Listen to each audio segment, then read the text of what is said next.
채점 문제 풀고 채점하고 이해 안 되는 건 쓸지 보고 그리고 이해 안 되면 다음 시간에 시험 보기 전에 질문하시고 오늘은 일단 진도를 좀 나가볼게요.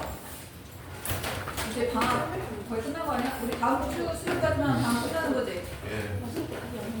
그러면 이제 또 급해져요. 금방 중간고사야. 방학이 끝나면 바로 중간고사가 되더라고요. 내가님 이걸 아예 못 받았지?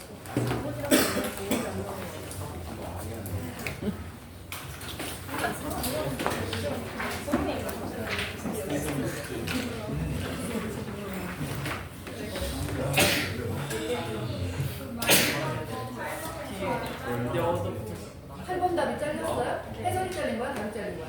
그리고 이거 70분 답이 맨 앞에 있잖아요? 아, 8번만 잘렸어요? 이따 봐줄게요. 자, 우리 지난 시간에 103페이지까지 했었나요? 자, 교재 푸십니다. 자, 지원아, 우리 시간에 숙제 했을까요? 오, 분명. 이 많은 사람이 분명히 숙제를 했네. 이시연이 숙제를 했겠지? 양재윤, 조재민 숙제 해와라. 임동현. 쓰지 않으면 맞는다고 얘기해주지 마. 우리가 들으려나? 자, 우리 항상성에서 저번에 내분비계에 어떤 것들이 있는지, 내분비 기관에 어떤 것들이 있는지에 대해서 얘기했었습니다.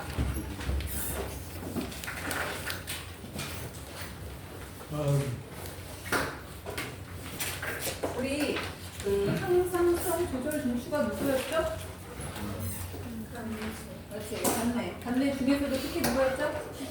시상학이었지. 그래서 거기 있는 그림에서 A가 간내의 시상하고. 하더라 숙제니? 이리 와. 아, 좀 이따 가서 영상 끄고.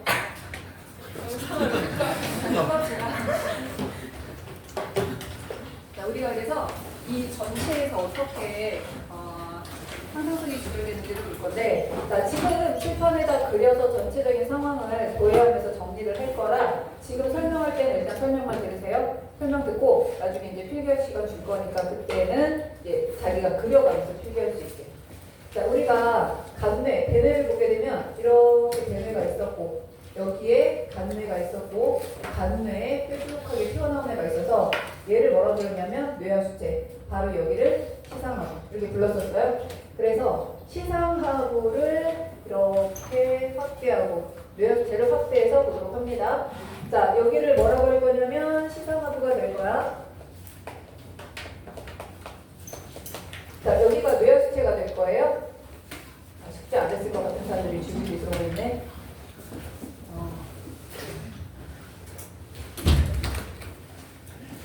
뇌하수체는 전엽하고 후엽이 있어요.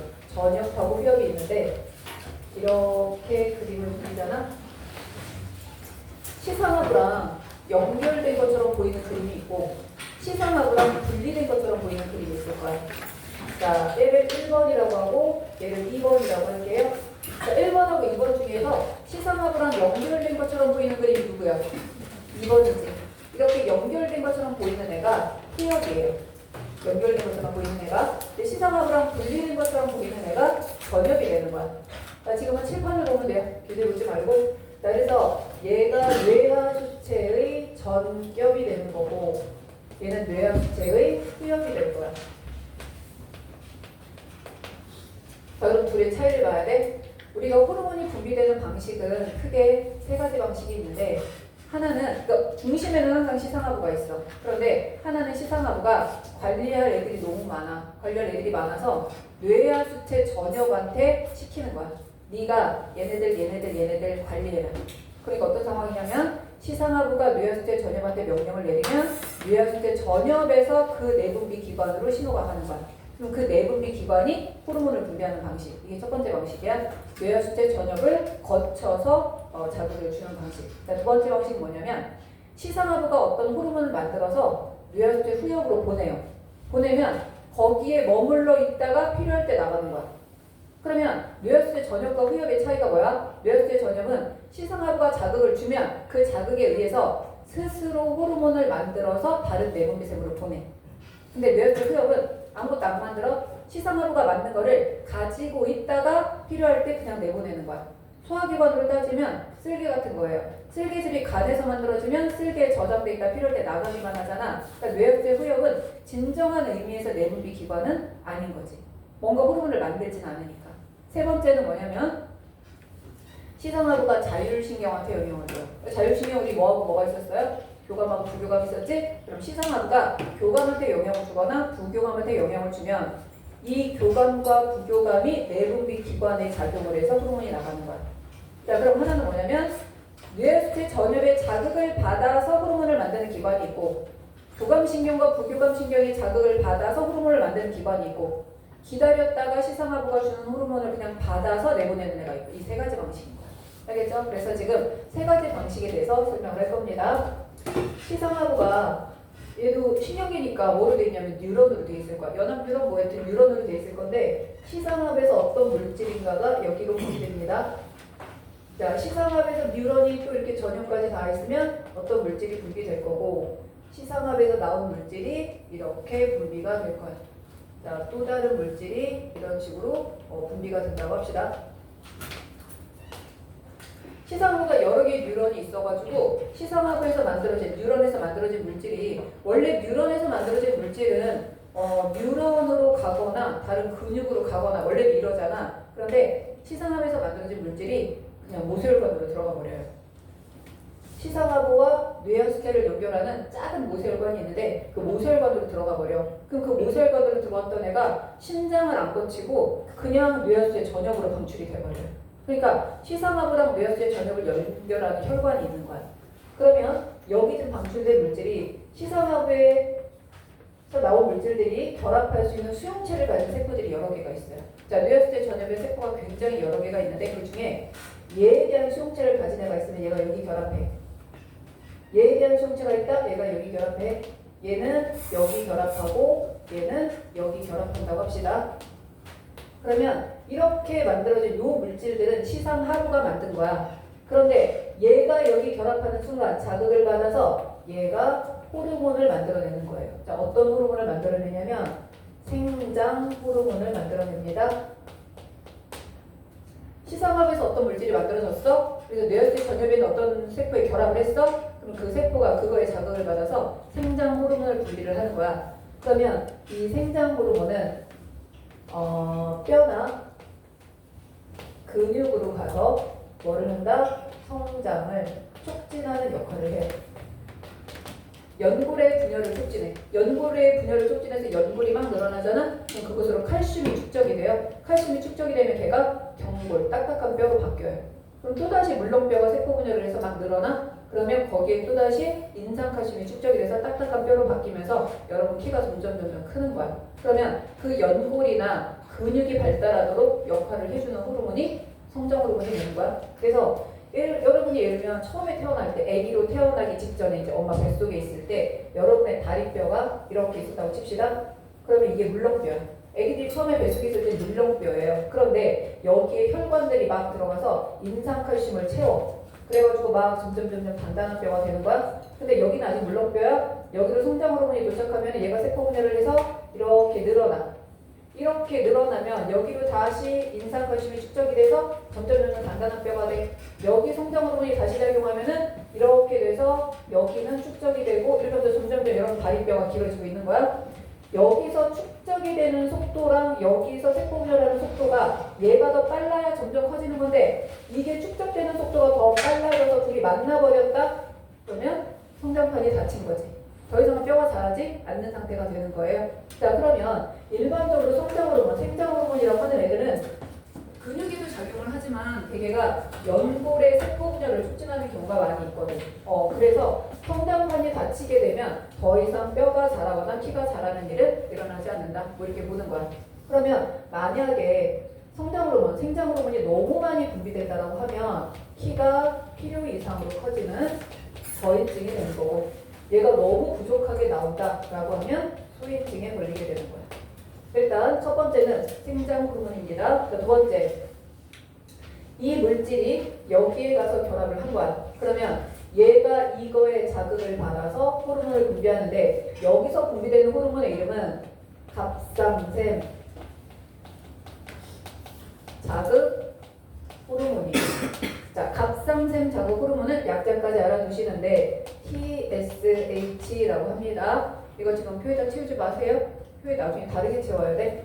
갑상샘 자극 호르몬은 TSH라고 하는데 얘가 어디로 갈 거냐면 갑상샘으로 갈 거야. 자, 이렇게 갑상샘이 있다라고 하면은 여기에 얘가 자극을 주잖아. 그럼 여기서 호르몬이 분비가 돼요. 그 호르몬을 뭐라고 하냐면 티록신이라고 합니다. 그러니까 티록신이 분비되는 장소는 갑상샘이에요. 그런데 갑상샘에서 티록신이 나오도록 자극을 하는 요인은 TSH야. TSH가 뇌하수체 전엽에서 만들어지도록 촉진하는 역할을 하는 요 물질이 있을 거예요.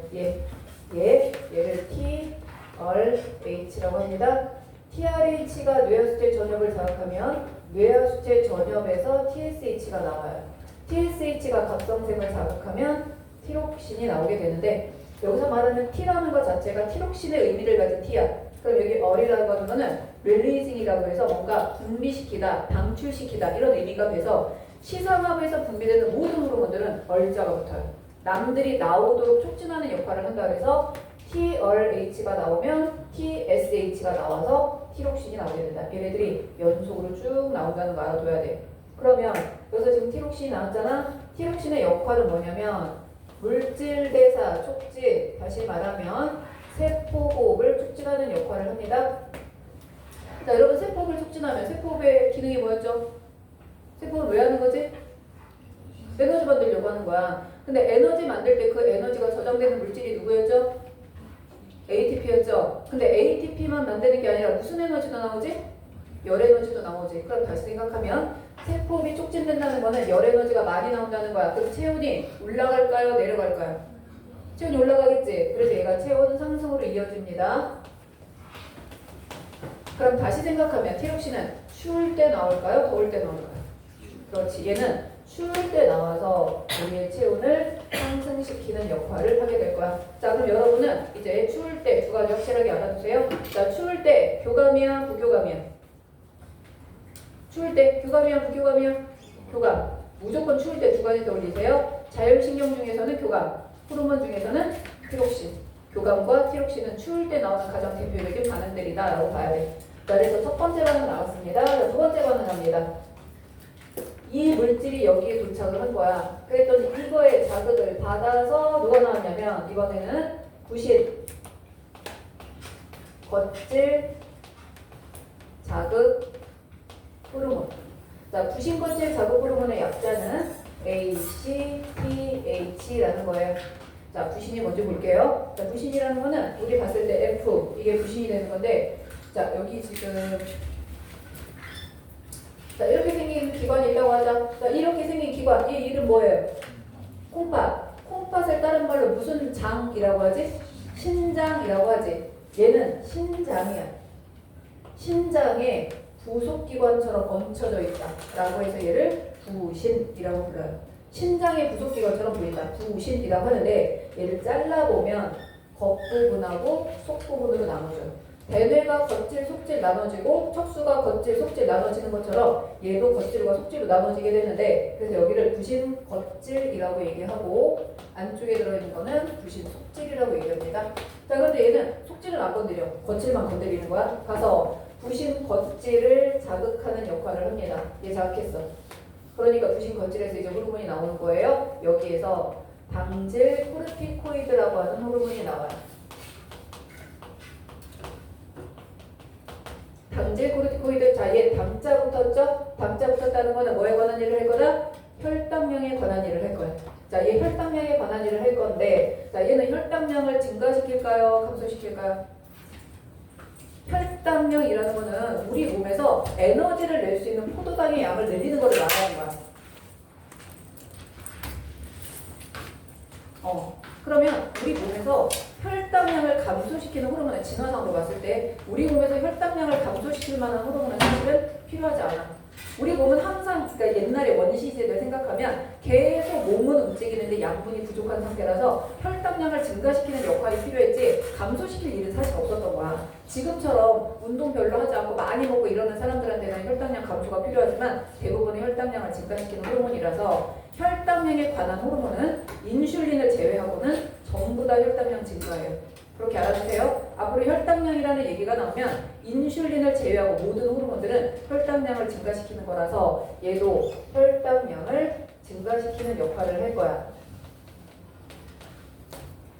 자, 그럼 여러분 피 속에 포도당이 많아진다는 거는 포도당이 다른 물질로 저장되어 있다가 포도당으로 바뀌었다는 뜻이잖아. 그러면 포도당이 저장되어 있는 다당류가 있어요. 자, 우리 몸에 저장되어 있는 다당류 뭐지? 동물의 몸에 저장되어 있는 저장성 다당류 우리 알잖아? 뭐?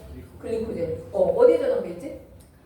간에 저장되어 있죠? 자, 그럼 뭐냐면 일반적으로 혈당량을 높이는 가장 쉽고 빠른 방법은 간에 저장되어 있는 글리코젠을 포도당으로 바꾸는 거야. 이해됐죠? 근데 글리코젠이 우리 몸에 많아요? 적어요? 좀밖에 없어. 우리 몸은 양분을 뭐로 저장하지? 대부분 지방으로 저장하지 탄수화물로 저장하지 않아. 탄수화물이 왜? 똑같은 무게로 에너지를 조금밖에 못 내. 그렇기 때문에 우리는 에너지를 많이 저장하고 싶은데 그걸 탄수화물로 저장하면 왜? 1g당 4kcal밖에 안 나잖아? 그러니까 많은 양을 저장하고 싶은데 그걸 탄수화물로 다 저장하면 몸무게가 너무 많이 나가서 만약에 천적하고 만나거나 뭔가 활동을 할 때 너무 늦어져서 진화에 불리해. 그러다 보니까 그램 수는 조금 나가는데 에너지는 많이 낼 수 있는 지방으로 주로 저장을 하거든? 하지만 바로 바꿔쓰기는 탄수화물이 제일 좋아서 하루치 정도는 글리코젠, 탄수화물로 저장을 하는 거야. 그래서 웬만한 혈당량을 증가시키는 호르몬들은 글리코젠을 포도당으로 바꾸는 게 맞아요. 근데 만약 이런 경우 있어. 내가 어디 갇히거나 어떻게 내가 밥을 못 먹을 상황이 된 거야. 이틀 이상 밥을 못 먹을 상황이 되면 글리코젠을 포도당으로 바꾸는 것만으로는 혈당량을 증가시킬 수가 없거든. 그래서 호르몬 하나 정도는 단백질이나 지방을 당으로 바꿀 수 있게 만들어 놨어. 그게 바로 방제 코르티코이드예요. 그래서 방제 코르티코이드는 혈당량을 증가시킬 때 주로 누구? 단백질이나 지방을 당으로 전환시키는 역할을 하는 거야.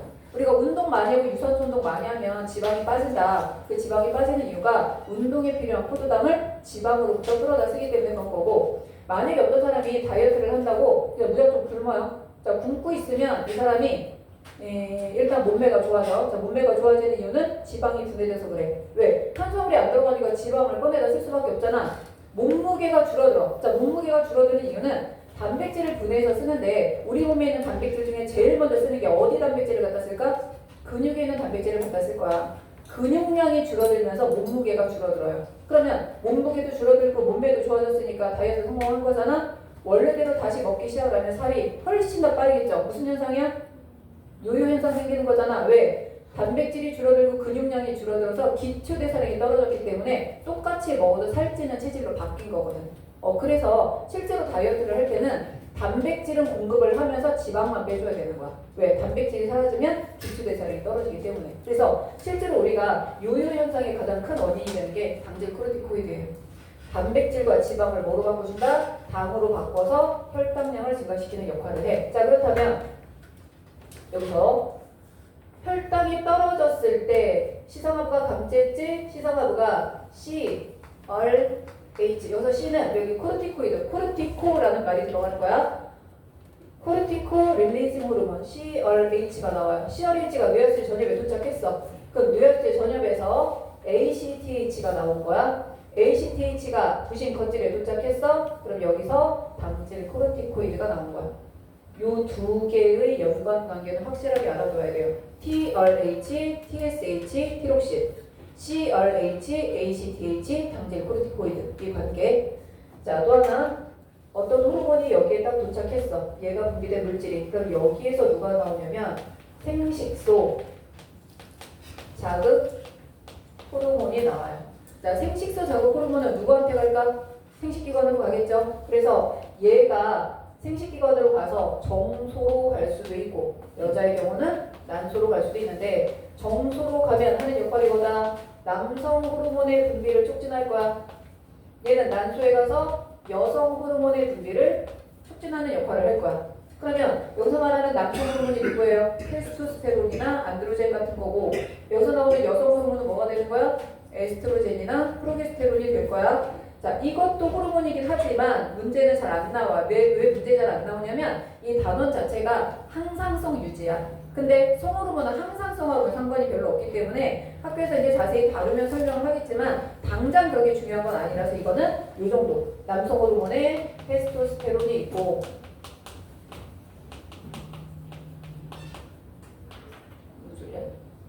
그 다음에 여성 호르몬에 뭐가 있다? 에스트로겐이나 프로게스테론이 있다 라는 거. 자, 다시 한번. 지금 우리가 뭐 본 거냐면 아까 호르몬이 분비되는 방식 세 가지 배웠죠. 그 세 가지 중에 첫 번째 건 뭐야? 뇌하수체 전염을 시켰더니 뇌하수체 전염이 내려가서 다른 애들을 지배하고 있는 상황을 본 거야. 그래서 첫 번째 누구다? 심장호르몬, 두 번째 TSH, 세 번째 부신건질 자극 호르몬, 네 번째 생식소 자극 호르몬 이렇게 나와요. 크게 봤을 때 이게 뇌하수체 전염이야. 자, 이번에는 뇌하수체 후역을 볼게요. 자, 뇌하수체 후역을 보게 되면 시상하부가 뉴런을 이렇게 여기까지 내보내서 뭔가 물질을 만들어. 물질을 만들면 얘가 필요할 때 그대로 나가서 작용을 하게 되는 거야. 그럼 뇌하수체 후역은 진정한 의미에서 호르몬을 만드는 기관은 아닌 거야. 분비하는 기관이긴 해요. 하지만 만들어내진 않는 거야. 이때 나가는 호르몬 중에 가장 대표가 누구냐면 일단 옥시토신이라는 호르몬이 있어요. 자, 옥시토신의 호르몬은 어디에 가서 작용할 거냐면 자궁에 가서 자궁근 수축을 촉진하는 역할을 합니다. 자궁 근육을 수축한다. 자, 자궁이 수축하는 거 언제 수축해야 돼? 자궁이 수축한다는 얘기는 출산, 분만할 때 하는 거야. 그래서 분만이 가까워졌을 때 옥시토신이 분비되면 자궁에 있는 근육이 수축합니다. 자궁이 이런 식으로 생겼잖아요. 이런 식으로 생기면 여기에 지금 아기가 정상이라면 머리를 여기다 두고 이렇게 있어야 돼. 그러면 여기가 자루 같은 거야. 여기를 꽉 조이면 얘가 여기 짜지듯이 밑으로 내려가서 이렇게 나가야 되는 거거든. 그래서 아기가 나가는데 이 자궁이 작아져야 밖으로 나갈 수 있어. 왜? 머리보다 자궁 경부가 더 작기 때문에 얘가 조여줘야 되는데 두 가지 힘이 필요해요. 하나는 옥시토신 때문에 일어나는 자궁 근육의 수축. 이건 불수의근이죠. 또 하나는 엄마의 복근에서 힘이 나가야 돼요. 배가 힘줘서 이러잖아. 힘주는 게 진짜 화장실 가서 마지막으로 막 힘줘가지고 마지막 정리하고 싶을 때 그 힘주듯이 똑같이 힘을 줘야 되거든. 똑같이 힘을 줘야 돼서 엄마들이 아기 낳기 전에 관장을 하는 거예요. 관장이 완전히 다 비워내야 되는 거야. 그걸 비워내지 않으면 아기랑 그거랑 같이 나갈 수 있어요. 그래서 관장이 제대로 되지 않은 산모들은 아기 낳을 때 같이 나오는 경우가 진짜 많대요. 왜냐면 거기 누르거든. 배장을 눌러가지고. 그래서 이 옥시토신이 분비가 잘 안 되는 사람은 난산이야. 24시간을 진통을 했는데 아기가 안 나와서 결국 제왕절개에서 이런 사람들은 옥시토신이 안 나온 사람들 또는 배에 힘을 못 주는 사람들. 배도 힘주는 것도 연습해야 돼요. 이게 배에 힘이 안 들어가면 힘들어. 이렇게 손에다만 힘을 주거나 얼굴에 힘줘서 아기 낳고 나서 얼굴 실핏도 다 터져 있는 산모들도 있고 손목 나가는 사람도 있어요. 이걸 자꾸 하도 힘을 줘. 배에다 힘을 줘야 돼요. 그래서 이런 경우에 이제 못 나오면 위에서 간호사들이 올라가서 배를 막 눌러요. 짜내. 그런 경우도 있고. 그래서 난산. 부족하면 난산. 근데 너무 많이 나왔다. 조산. 아직 애가 다 나올 때가 아닌데 이렇게 나오는 그런 경우도 생기는 거거든. 이 옥시토신, 뇌하수체 후역에서 나오는 겁니다. 자, 그런데 또 하나 더 중요한 호르몬이 나옵니다. ADH. 다른 말로 하면 항이뇨 호르몬. 항이뇨 호르몬의 약자가 더 많이 나와요. ADH. 딱 세 개. ADH. 자, ADH는 항이뇨. 자, 이뇨라는 건 오줌 누는 걸 말하잖아요. 그럼 항이뇨는 오줌량을 늘리는 거겠어? 오줌량을 줄이는 거겠어? 오줌량을 줄이는 거야. 오줌에서 가장 많은 양을 차지하고 있는 물질이 뭐죠? 물이잖아. 그러니까 물이 바깥으로 나가지 않도록 최대한 내 몸 안으로 재흡수하고 있는 거야. 오줌으로 나가는 물을 최대한 내 몸 안으로 재흡수하는 거라서 항이뇨 호르몬은 콩팥에서 수분 재흡수를 촉진합니다. 자, 그럼 여러분 배운 거랑 조금 생각을 해볼게요. 항이뇨 호르몬은 수분 재흡수를 촉진할 건데 그때 내 몸 안에 물이 많을 때 하겠어? 내 몸 안에 물이 적을 때 하겠어? 내 몸 안에 물이 적을 때 하겠죠. 그럼 여러분은 항이뇨 호르몬이 나오는 상황을 한번 생각해 봐야 돼. 자, 둘 중에 두 가지 한번 볼게요. 일단 혈압이 높을 때일까 낮을 때일까? 두 번째 혈장 상투압. 높을 때일까 낮을 때일까? 자, 혈압이 높을 때만이 나오겠어요? 낮을 때만이 나오겠어요? 낮을 때. 혈압이 낮다는 거는 피의 양이 부족하다는 거. 예를 들면 사고가 나가지고 과다출혈. 그럼 혈압이 떨어지지. 그럼 뭐 만들어야 돼? 피 만들어야 돼. 피 만들려면 일단 뭐 있어야 돼? 물 있어야 돼. 그렇기 때문에 수분 제압술을 해야 돼서 혈압이 언제 분비된다? 낮을 때 분비된다. 자, 그러면 혈당 삼투압 높을 때 분비될까요? 낮을 때 분비될까요? 혈당 삼투압이라는 거는 여러분의 피의 농도를 말합니다. 아주 쉽게 말하면 피가 짤 때 많이 나올까요? 피가 싱거울 때 많이 나올까요? 피가 짤 때. 피가 짜지니까 물 섞어서 좀 싱겁게 하려고 원래 농도로 돌려놓으려고. 그래서 혈당 삼투압 뭐 할 때 많이 나온다? 높을 때. 다시 말하면 진한 소금을 짠 음식을 먹었을 때는 ADH 분비량이 많아진다 라고 생각하면 돼. 그래서 혈압이 낮을 때 나와서 혈압을 높이고 혈당 삼투압 높을 때 나와서 혈당 삼투압을 낮추는 역할을 할 거야. 어디 가서 콩팥에서 수분 제압술을 촉진합니다. 얘네들은 누가 만든 거다? 시상하부가 만든 게 뇌하수체 후엽에 저장돼 있다가 나오는 거다라고 생각하면 돼요. 자, 그래서 여기까지가 두 번째 방법이 되는 거야. 첫 번째 방법은 뇌하수체 전염, 두 번째 방법은 뇌하수체 후엽. 마지막 방법이 뭐였어요? 자율신경을 시켜서. 자, 그럼 이번에는 어떤 특별한 상황이 되니까 간뇌가 시상하부가 직접 자율신경한테 명령을 내립니다. 자, 자율신경은 크게 두 종류가 있죠. 하나는 교감신경이 있을 거고 하나는 부교감신경이 있을 거야. 자, 교감신경이 어디한테로 자극을 보낼 거냐면 부신, 속질한테 자극 보낼 거예요. 자, 그러면 부신, 거칠은 누구의 자극을 받았지? 호르몬.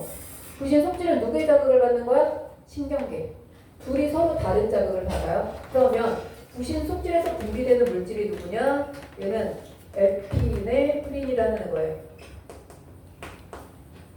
여러분, 에피네프린 누구하고 이름이 비슷하죠? 노르에피네프린하고 이름 비슷하죠? 하는 역할이 거의 비슷하다고 생각하면 되는 거야. 자, 그렇다면 에피네프린, 다른 거 기능 되게 많아. 심장박동도 빠르게 하고 할 일이 되게 많을 건데 혈당량만 얘기할게. 혈당량 증가시킬까요? 감소시킬까요? 증가, 감소? 무조건 증가. 왜? 교감이 시켰잖아. 교감이 시켰으니까 교감이 원하는 일을 하겠지. 교감은 소화관 운동과 소화액 분비 빼는 거 다 증가했잖아. 자, 그럼 얘가 에피네프린이 혈당량을 증가시킬 거야. 자, 혈당량 증가시킬 건데 뭐를 뭐로 바꿔서 혈당량을 증가시킬까요? 아까 얘기했지.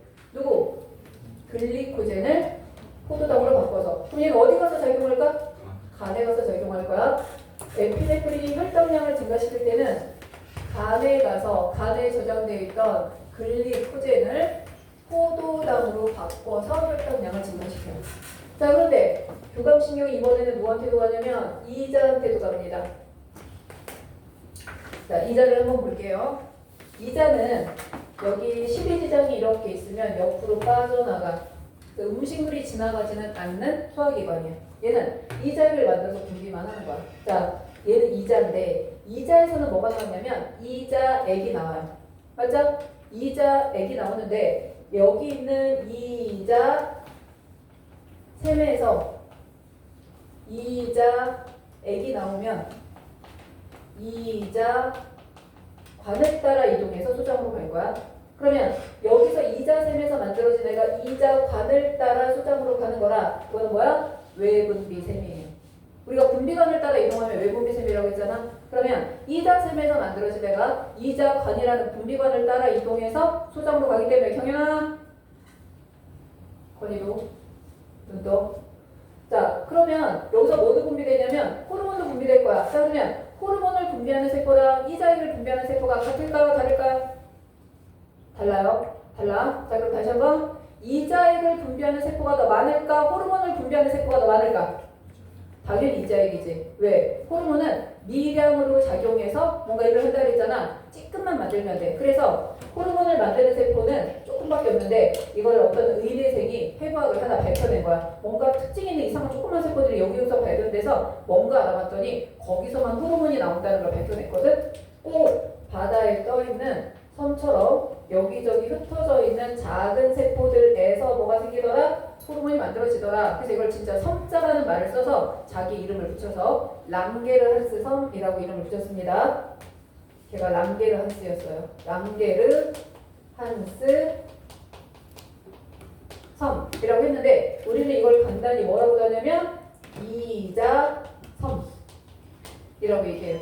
자, 이자 섬에서 누가 나온다? 호르몬이 나오면 어디로? 혈관을 통해서 이동을 한다라고 봐야 돼. 그러니까 다시 말하면 이자라고 하는 기관은 내분비샘과 외분비샘을 모두 가지고 있는 기관이다라고 봐야 되는 거지. 그래서 이렇게 분비가 되는데 이자 섬에 있는 세포가 다시 두 개입니다. 알파 세포와 베타 세포로 나눠져요. 호르몬을 분비하는 이자섬을 이루는 세포가 알파하고 베타로 나눠지는데 그 중에 교감신경은 이자의 알파 세포에 가서 작용을 할 거야. 그러면 이자의 알파 세포에서 누가 만들어지냐면 글루카곤이 만들어져요. 글루카곤. 자, 글루카곤의 기능은 혈당량 증가. 자, 글루카곤의 혈당량을 증가시킬 거야. 그러면 성준아, 너 어디 가서 작용할까? 간. 그렇지. 얘도 간에 가서 누구로? 글리코젠을 포도당으로 바꿔줄 거야. 이렇게. 자, 그렇다면 부교감 신경은 이제 어디로 간다? 이자의 베타 세포로 갈 거예요. 호르몬 하나 남았잖아. 중요한 호르몬. 자, 여기서 나오는 호르몬 이름 뭘까요? 인슐린. 인슐린의 기능은 유일하게 혼자서 혈당량을 감소시키는 기능을 합니다.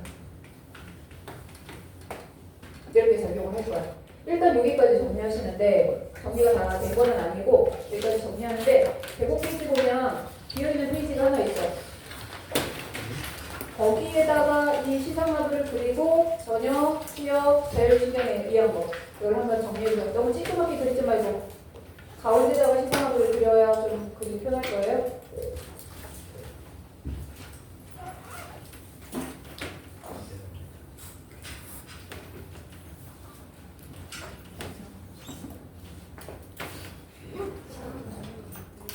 약간 몇십만 원, 20만 원, 20만 원 이상. 자, 일단 여러분 여기 보세요. 여기 그 인슐린이 부족할 때 생기는 당뇨. 여기서 문제 많이 나오고 그러니까 알아둬야 돼. 왜냐면 여기서도 나오지만 우리가 지금 수업 안 하고 진행한 부분에 대사성 질환이라는 게 이 단원에 나올 거야. 그 이 단원에서도 뭐 고혈압이라든지 당뇨라든지 이거에 대해서 수업을 했는데 그때도 당뇨의 원인 1형 당뇨는 인슐린이 안 나와서 2형 당뇨는 수용체가 감소하면서 반응성이 떨어져서 라는 게 이제 나오게 될 거라 그거 알아두시도록 합니다. 자, 여기에 추가되는 호르몬이 2개 정도가 있어요. 자, 추가되는 호르몬 2개를 좀 볼 건데 이게 뭐냐면 티록신이 나오는 이 갑상샘 있죠? 여기와 관련된 호르몬이에요. 자, 지금 이렇게 갑상샘이 있다고 하면 여러분 목 여기쯤에 나비 모양으로 이렇게 있는데 이게 피부 가까이에 있어요. 가까이 있어서 이게 부어오르는 사람 여기 이렇게 튀어나와 실제로. 그러니까 만약에 엄청나게 피곤하거나 뭔가 몸에 문제가 생긴 사람이 여기가 이렇게 튀어나올 때가 있는데 그거는 대개가 갑상샘이 커지면서 그렇게 되는 경우가 있거든. 갑상샘 비대증 이렇게 걸리는 경우가 있는데 민경현 자 이렇게 돼 있는데 어떤 사람들이 갑상샘이 너무 기능을 심하게 해가지고 아까 말한 항진증 이런 게 걸리는 거야. 그 사람들이 갑상샘을 일부 제거를 합니다. 갑상샘을 제거를 하게 되면 티록신의 분비량이 줄어들어서 원래로 돌아가는 경우가 많아서 옛날에는 제거 수술을 좀 했었는데 어떤 사람은 제거 수술을 하고 정상이 됐어. 어떤 사람은 그 갑상샘 티록신 때문에 생기는 문제는 사라졌는데 다른 문제가 생기는 사람이 있었던 거야. 다른 문제가 생기는 사람들만 골라서 어느 부분을 잘라냈는지 봤더니 여기랑 여기를 잘라낸 사람들은 다른 문제가 생긴 거야. 그래서 나중에 봤더니 요 세포에서만 분비되는 또 다른 종류의 호르몬이 있다는 게 밝혀졌어요. 그래서 얘를 갑상샘이라고 하면 얘를 부갑상샘이라고 해요. 이거는 지금 교육과정에서는 빠져있는 내용인데 동신과학에서 수업을 할 때는 대부분 선생님들이 언급을 하셨기 때문에 얘기를 하는 거예요. 부갑상샘이 있고 그 다음 갑상샘에서 나오는 호르몬도 티록신 말고 하나가 더 추가가 됩니다. 자 그러면 부갑상샘에서 나오는 호르몬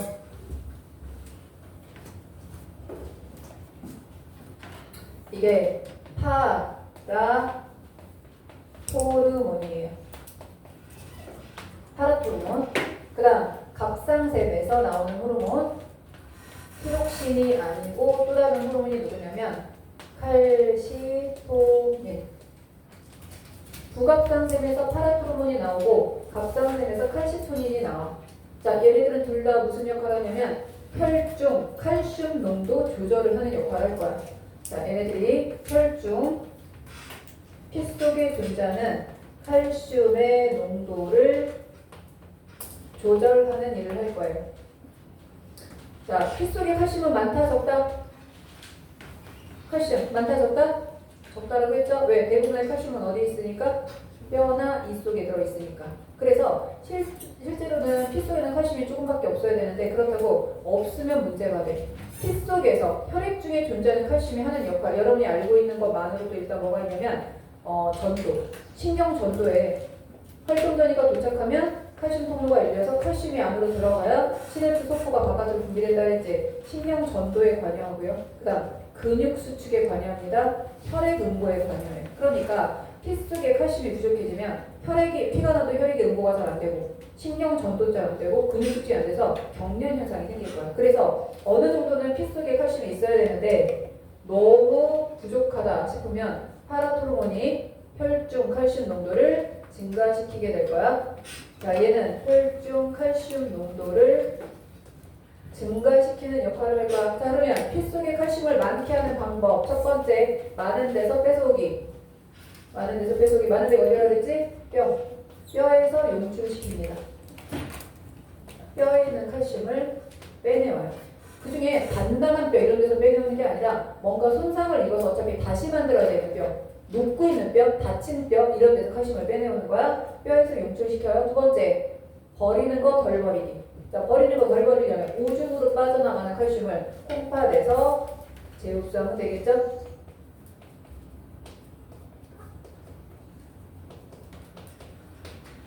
이렇게 해서 혈중 칼슘 농도를 증가시키는 역할을 할 거야. 파라토르몬이.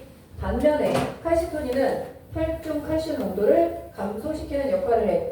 무조건 감소시키는 게 아니야. 너무 많으면 감소시키는 역할을 하는 거야. 얘는 너무 적을 때 많게 하는 거고 얘는 많을 때 적게 하는 거지 계속 많게 하고 계속 적게 하고 이건 아닌데 둘이 어쨌든 같이 작용을 하면 얘는 혈액 속에 존재하는 칼슘을 어디로? 뼈로 축적시키는 역할을 할 거고요.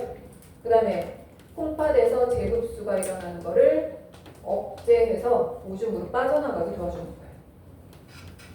그러니까 얘네들도 혈중 칼슘 농도에 대해서 어떻게 작용하고 있어? 반대로 작용하고 있죠. 얘네들도 뭐로 작용한다?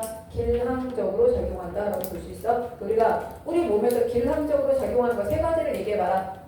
자, 우리 몸에서 길항적으로 작용하는 거 세 가지 주원아 뭐 있을까? 졸지 마시고. 자, 우리 몸에서 길항적으로 작용하는 거 첫 번째 뭐? 부감과 부교감.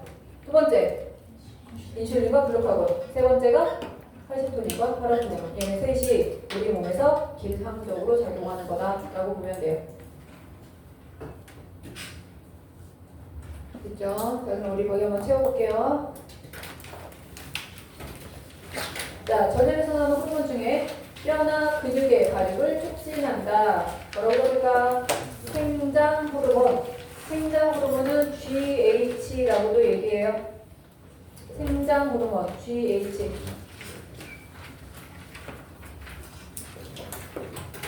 자, 그다음부터 칸이 두 칸으로 돼 있잖아. 그죠? 칸이 두 칸으로 돼 있으면 이렇게 나눠져 있을 때 왼쪽은 자극 요인을 적을 거야.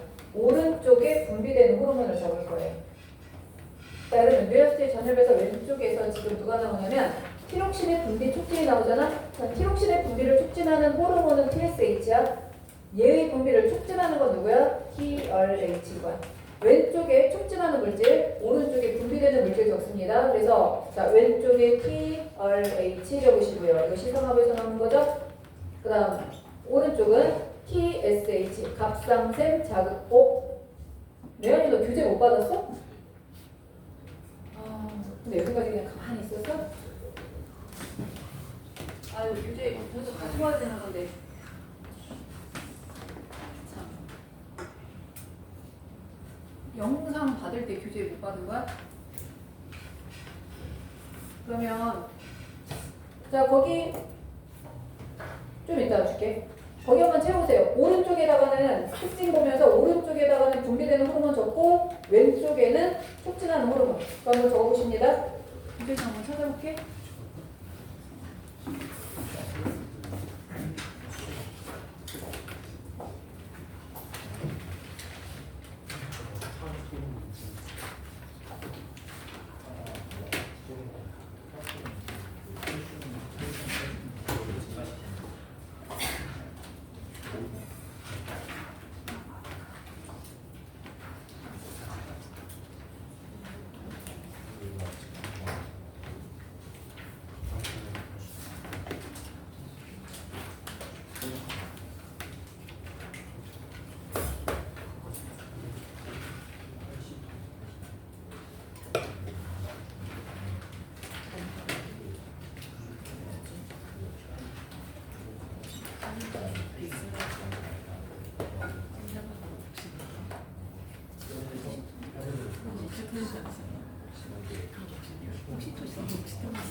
있어?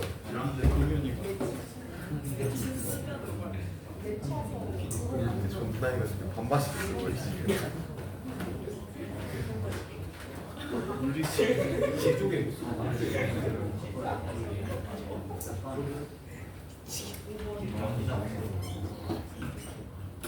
자, 다 쳤어?